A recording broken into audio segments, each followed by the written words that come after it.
Hey guys, in today's video I'm going to be talking about oxytocin, the so-called love chemical.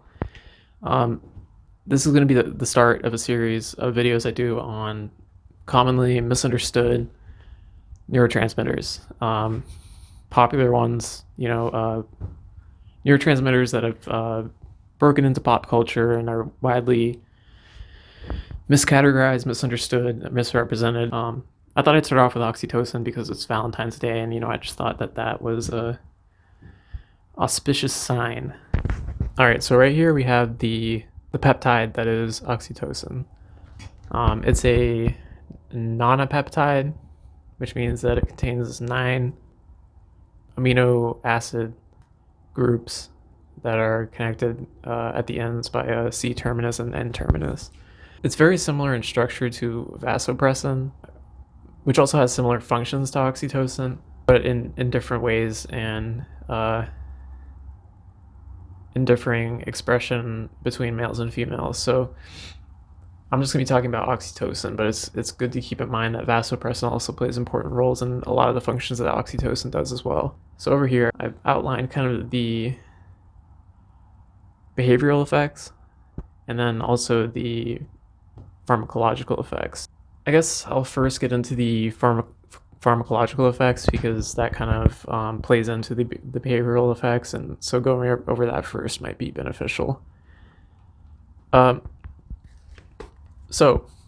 oxytocin, like I said, it's a peptide hormone, and it binds to the oxytocin receptors as an agonist, unsurprisingly. It also binds to the vasopressin receptors as an agonist, but much more weakly than its affinity for the oxytocin receptors. And the oxytocin receptors are G protein coupled receptors. So they are transmembrane receptors. They go through the membrane of the cell in question, whether it's a neuron or if it's a peripheral site. They're distributed in the body in various locations, such as the brain and the reproductive organs, as well as the heart and natal development. So it's a G protein coupled receptor, as I said. You have binding of the hormone to an orthosteric site on the oxytocin receptor. And what that does is it activates through conformational changes a G protein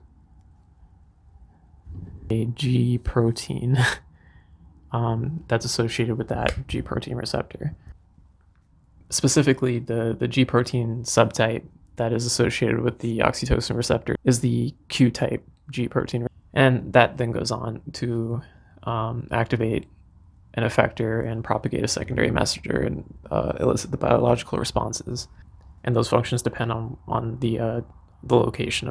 It does the same thing through the vasopressin receptors. I'm not going to really go into detail on the vasopressin side of things. I'm more focusing on the oxytocin here. So in terms of production in the body, oxytocin is produced by the hypothalamus and it's released by the posterior pituitary gland. It's one of the few hormones released by the pituitary gland that has long reaching distribution, as in it reaches the peripheral organs of the body, and it is not localized within the brain. Vasopressin being another one with similar characteristics. And the last real important thing to mention about the pharmacology is its role in the dopaminergic mesolimbic reward pathway. So the oxytocinergic pathway projects from the paraventricular hypothalamic nucleus, the PVN.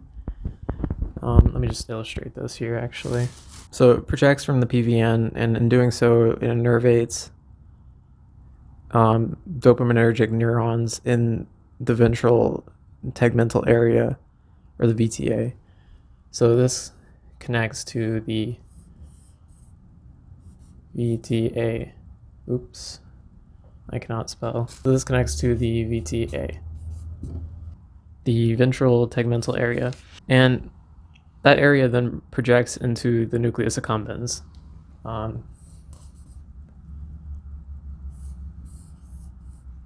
And by project, I mean these are connected via neurons. And this connection from the VTA into the nucleus accumbens is part of the mesolimbic reward pathway. That's important for a lot of the behavioral effects that oxytocin has. So we'll kind of reference this back later when it comes up, but I'm just going to go into, one more thing I forgot to mention in terms of pharmacology. Oxytocin seems to depress the concentration of cytokines in wounds. So it's thought that it has wound healing promotion capabilities. Just thought I'd mention that. So onto mood and behavior, as well as physiological effects. So the first one is the most prominently associated concept when it comes to oxytocin, that is sex.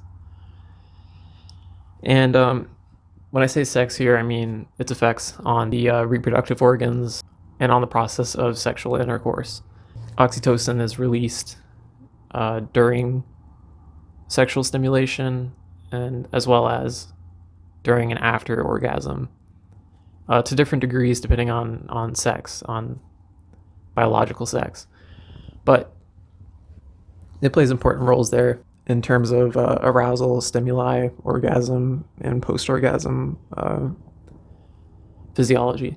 So next is bonding, which is another big associated concept with oxytocin. So it does play a lot of roles in bonding, but not necessarily in the way you would think based on the pop culture understanding of it. It's not like oxytocin is released and you fall in love, or whatever, like you're in love with someone, and it's a bit more complicated than that. Like it affects platonic bonding as well as romantic bonding.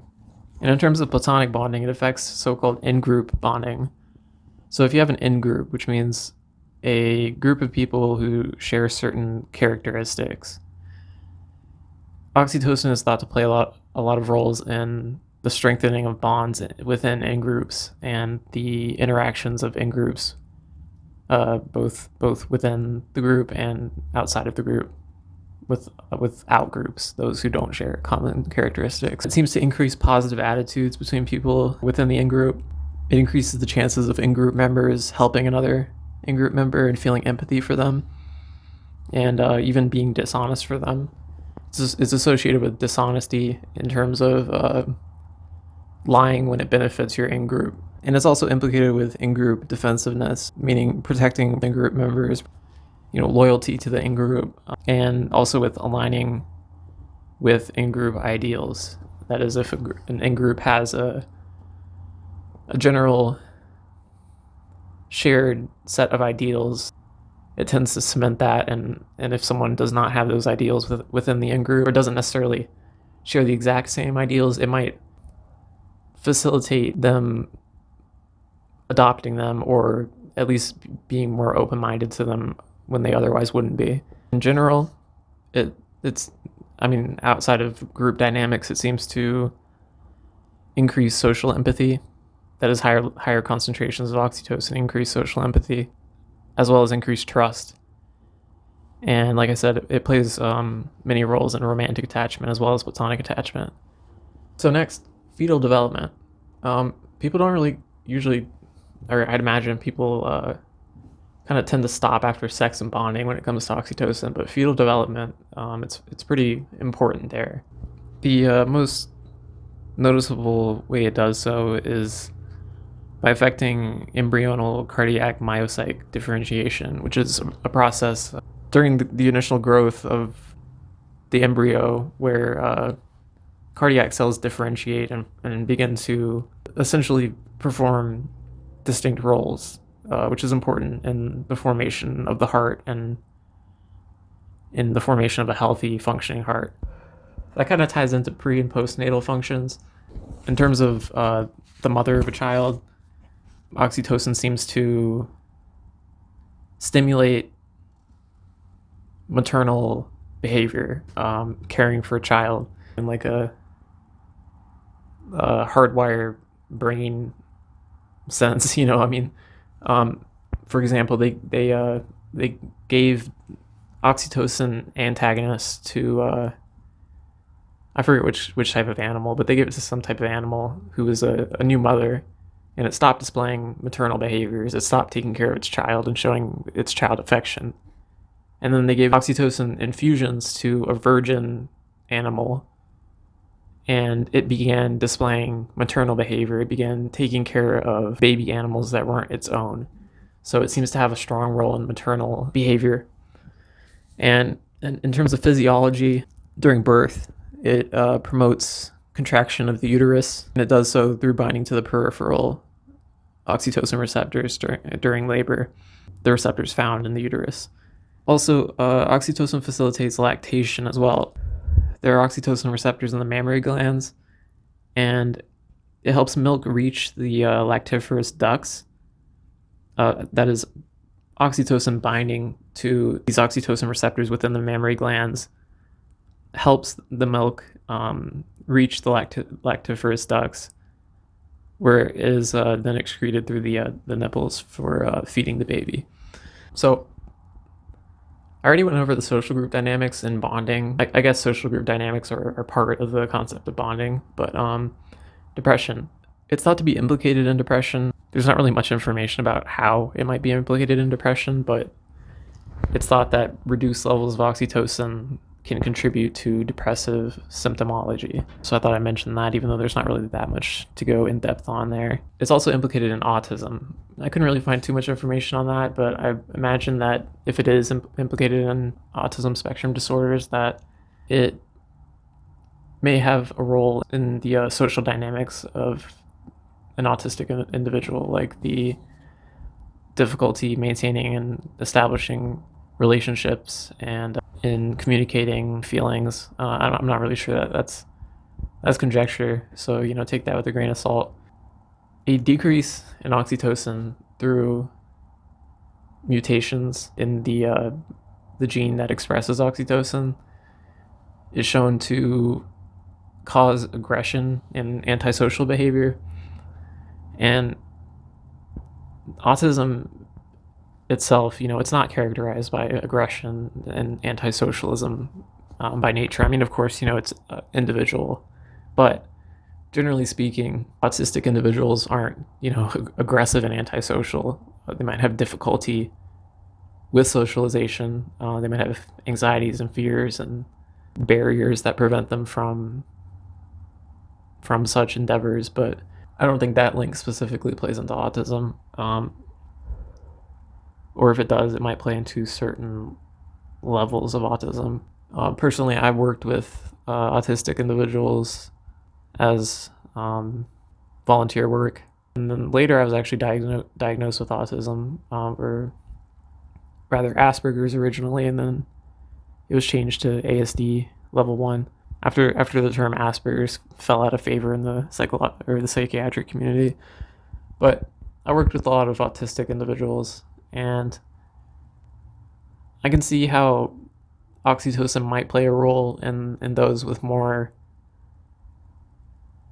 with I don't want to say more severe, I don't know if but more higher levels of autism, where these individuals have more difficulty functioning, more difficulty socializing, and I have seen some individuals with aggression and who do have antisocial behaviors. But I just wanted to go off on that tangent to say that like autism isn't binary. There's a lot of ways that it can manifest, and oxytocin, I'm sure it plays a role.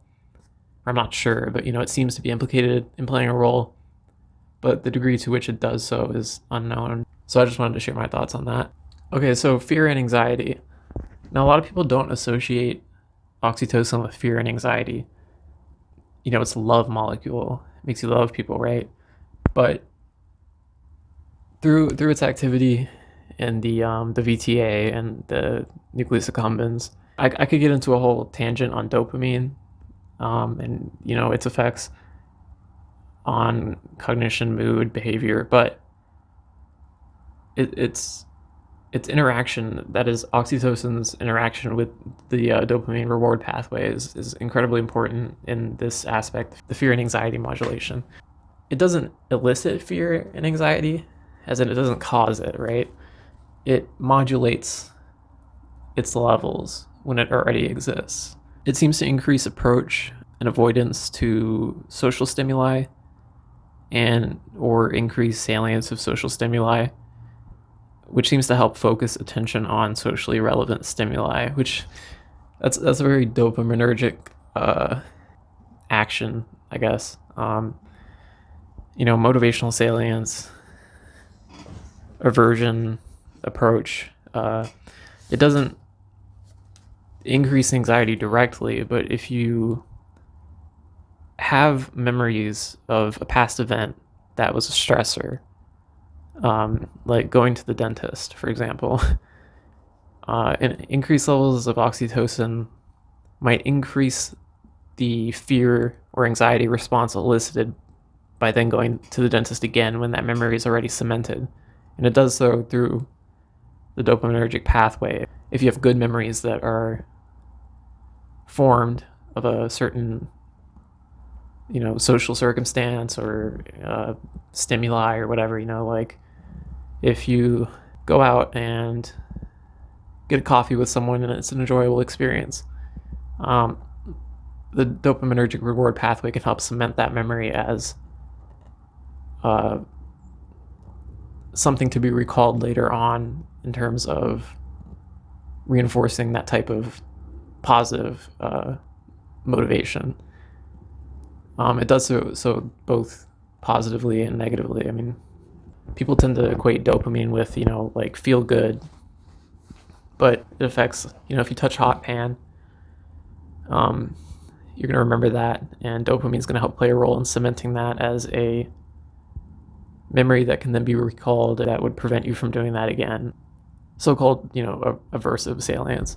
So yeah, it doesn't increase fear and anxiety, period. It just increases the fear response to prior encountered stressors. So that's important to, just get clear there. And that's mostly it. So like I said,